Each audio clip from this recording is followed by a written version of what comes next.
Hello friends, आज हम लोग आईसीएसई बोर्ड स्टैंडर्ड 6 माझी मराठी का लेसन नंबर 12 आषाढ़ इसका एक्सप्लेनेशन स्टडी करेंगे। तो ये एक पोइट्री है बारिश के मौसम के ऊपर।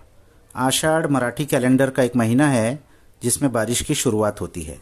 तो लेखिका ने बारिश का मौसम शुरू होते ही नेचर में क्या चेंजेस होते हैं उसको बहुत खूबसूरती से डिस्क्राइब किया है। तो नदी ओलेती झालेली धरी वाऱ्याचा पदर, धरा भिजून भिजली जशी भरली घागर। तो नदी ओलेती झालेली, नदी बिल्कुल गीली हो गई है। अब सब सिमिली मेटाफॉर यूज किया है इसमें। नदी को एक लेडी से कंपेयर किया है जिसके कपड़े बारिश में भीग गए हैं। ओलेती झालेली, वेट क्लोथ्स। धरी वाऱ्याचा पदर, और वो अपने पदर होता है साड़ी का पल्लू, अपने साड़ी के पल्लू को उसने पकड़ा है। तो उस पल्लू को कवियत्री कह रही है कि वो हवा का पदर है। यानी बारिश जब बहुत तेज होती है तो हवा भी बहुत तेज चलती है। तो कवियत्री कहती है कि उसके कपड़े भी गीले हो गए हैं और उसने हवा का पदर पल्लू पकड़ा हुआ है। धरा भिजून भिजली जशी भरली घागर, और धरा यानी धरती, अर्थ, भिजून भिजली बहुत ज्यादा भीग गई है, जैसा कि भरी हुई घागर, मटका, पॉट। तो भरा हुआ मटका अंदर से जैसा पूरी तरह गीला होता है, इस तरीके से धरती बारिश में पूरी तरह गीली हो गई है, भीग गई है। धरी आषाढ़ मेघांची काळी छत्री डोईवर, और आषाढ़ का महीना ऐसा लग रहा है कि उसने मेघ की, मेघ यानी क्लाउड्स, बादलों की काली छतरी डोईवर, अपने सर पर पकड़ी हुई है। बारिश के मौसम में काले बादलों से आसमान ढका होता है, तो ऐसा लग रहा है कि आषाढ़ के महीने ने एक काली छतरी अपने सर के ऊपर खोली हुई है। चाले ढगांची पालखी होई विजांचा गजर, और ढग यानी बादल, बादलों की पालखी चल रही है। ऐसा लग रहा है कि बादल पालखी में बैठ के, डोली में बैठकर कहीं जा रहे हैं। और हुई विजांचा गजर, और साथ में बिजली वो गजर कर रही है, आवाज कर रही है, उसकी ठंडर की आवाज हो रही है।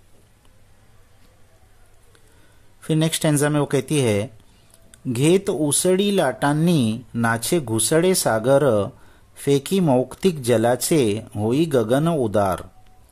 घेत उसडी लाटांनी नाचे घुसडे सागर, तो लाटों की उसड़ी लेते हुए, उसड़ी यानी बहुत ज्यादा लाटें बाउंस हो रही है। बारिश के महीने में हवा तेज चलती है तो बहुत लाट तेजी से ऊपर नीचे होती है।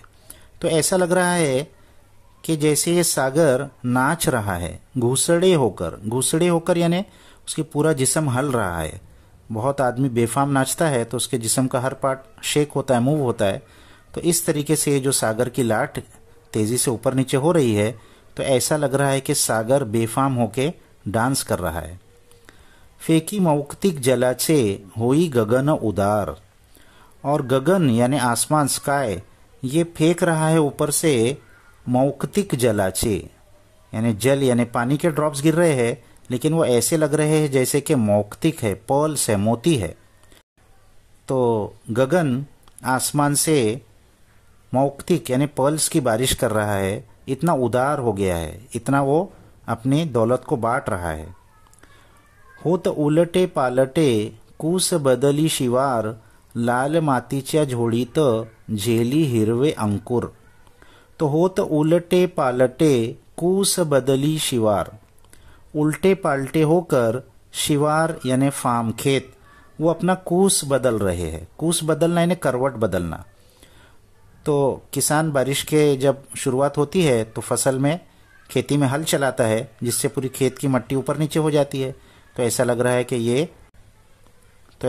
है कि ये जमीन अपनी करवट बदल रही है, ऊपर नीचे हो रही है। लाल मातीच्या झोळीत झेली हिरवे अंकुर, और लाल मिट्टी के झोली में हरे हरे अंकुर फूट रहे हैं। यानी बारिश के मौसम की शुरुआत में किसान जब हल चला के सीड को सो करता है तो फिर उसमें से फसल की शुरुआत होती है। जो सीड में से पहला पत्ता निकलता है उसको अंकुर कहते हैं।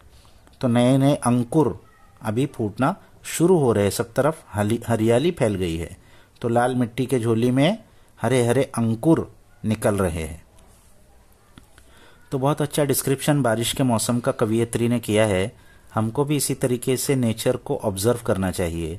आजकल हमारी लाइफ इतनी बिजी हो गई है शहर की ज़िंदगी में कि हमको नेचर की तरफ देखने की वक्त ही नहीं मिलता। इंग्लिश की एक पोइट्री है, what is this life if full of care, we have no time to stand and stare. तो ऐसे ही हमारा हाल हो गया है। तो हमको नेचर को ऑब्जर्व करना चाहिए कुछ वक्त निकाल के। इससे हमको बहुत कुछ सीखने मिलता है। तो नेक्स्ट वीडियो तक बाय बाय।